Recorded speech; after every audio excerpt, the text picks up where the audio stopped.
आज मी तुम्हाला घरच्या घरी मस्त फ्रँकी रोल कसा बनवायचा ते सांगणार आहे। सगळ्यात अगोदर कढई घेऊन त्यात भाज्या घालायच्या। कांदा, टोमॅटो, शिमला मिरची आणि कॉर्न हे सगळं घालून थोडं परतून घ्यायचं। त्यानंतर त्यात थोडं मीठ घालायचं, थोडं लाल तिखट घालायचं आणि ओरिगॅनो घालायचं।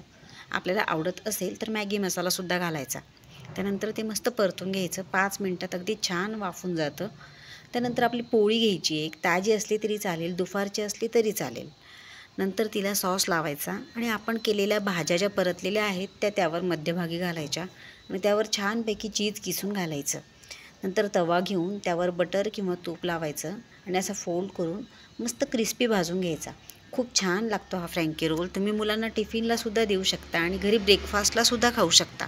तर नक्की करून बघा ही रेसिपी आणि आवडली तर मला फॉलो करायला विसरू नका आणि लाईक करायलासुद्धा विसरू नका। तर भेटू आपण लवकरच एक नवी रेसिपी घेऊन। तुम्ही गरम गरम फ्रँकी रोलची मज्जा घ्या। Bye bye.